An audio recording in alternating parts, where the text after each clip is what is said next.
Welcome to Farm Connections with your host, Dan Hoffman. Farmers and anybody else that's considering a solar system should look at all the resources available to them, reaching out to other agencies to help with perhaps financing or technical expertise. And with us today is Fritz Ebinger from the CERTS, C-E-R-T-S, Clean Energy Resource Team. Thanks for joining us, Fritz. Thank you. Tell us just a little bit, Fritz, about the cooperation between the University of Minnesota and CERTS.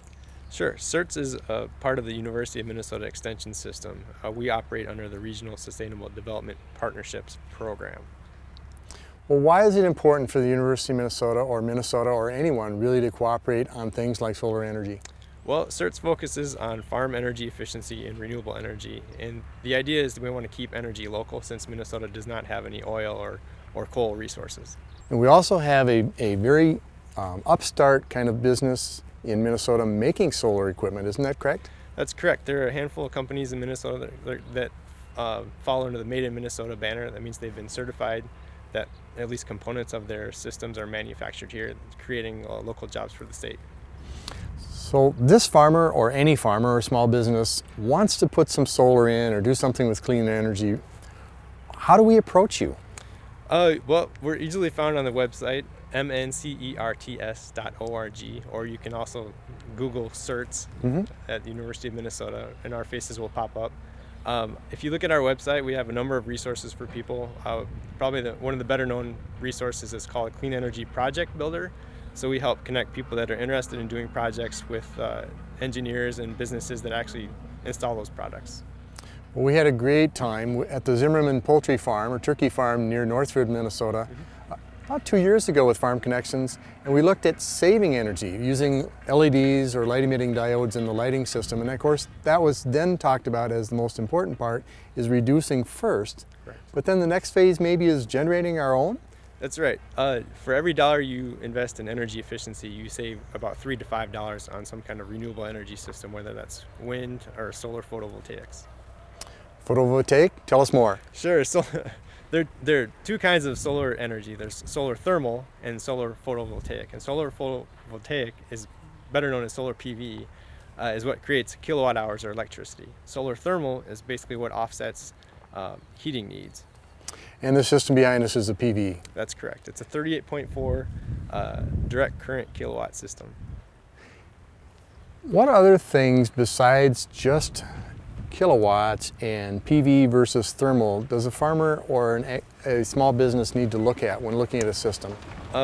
First step would be to look at the actual site and do a solar site assessment. That means basically the farmer's considering what their hourly radiation is in a specific area. For the unit behind us, they have a really excellent rating. If you take a panorama of the area, there's no tree cover, there's no shade, so it actually has about a 91% solar site suitability, which is excellent. What happens when the sun doesn't shine? Your solar system doesn't make much energy, frankly. It is an intermittent system. Today, it's as you can see, it's a fairly sunny day right now, but you can get kilowatt hour production on a partly cloudy day or with gray cover. The rule of thumb is generally if you have to wear sunglasses when you're driving and it might be a little bit gray, you're going to have some kilowatt hour production, but it is an intermittent system. Well, how do we compensate for that? Do the lights just go out because the sun's not out? No, in this instance with Jack Hedin's installation, he is grid tied, meaning that he is reliant on Tri-County Rural Electric Cooperative for 24 hours of solar energy. So Tri-County effectively serves as his battery backup. What about batteries in solar systems? Well, you can use batteries in solar systems very effectively. If you want to have an off-grid system, you want to have a very specific analysis of what your energy consumption is, meaning you're counting lights, the number of hours the lights are on, the number of fans that you have, how you use your energy on a daily basis, and then you can design an off-grid system with the right battery package appropriately. There are also systems called multimodal systems that are designed with batteries and the grid combined with a solar PV array. In those instances, if the grid goes down, for example, if there's a bad storm, those batteries trip on to supply critical load energy to things like refrigeration in Jack's instance, so his produce doesn't spoil. And when he's tied into the grid, he has a very reliable source of energy, but also he's providing a benefit to the public or to the co-op. Can you describe that? Sure. Under Minnesota law, there's a law called net metering, and that allows farmers or rural agribusinesses to produce up to 39.9 kilowatts of energy. In exchange for that production of energy, they are compensated at the retail rate of energy. It's a fairly complex concept, but basically allows you to spin your meter forward or spin it backwards. And the rural electric cooperative is there to back you up. I would say it's really important to work with your rural electric cooperative when you're installing a system. They have a lot of technical expertise, and they want to make sure that everybody is being treated fairly in the system. Nice. I would also think that the cooperative or the supplier of electrical energy would be happy that maybe we can reduce some of the peaking demand.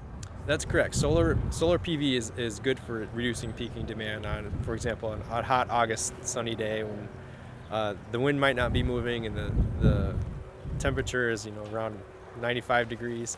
That's when everybody turns on their air conditioners and their fans, and so as a result, the rural electric cooperative has to buy energy on the spot market, which is a really expensive way to consume energy. Jack, the owner of this business, mentioned some programs that help make this solar project more affordable, and also mentioned USDA and REAP. Do you coordinate or link these programs and systems together? Yes, we do. The CERT's office at the University of Minnesota Extension is full of resources for people, and if we don't know the answer, we know who has the answer. For things like the USDA's Rural Energy for America program, REAP, we have very friendly contacts within that office, the Office of Rural Development, that can answer all those questions if we don't know the answer ourselves. So we're very well versed in the Minnesota Department of Agriculture programs, the USDA programs, and any number of other resources for funding projects and getting the right analyses done. Very helpful. Thanks for your time, Fritz. Thank you.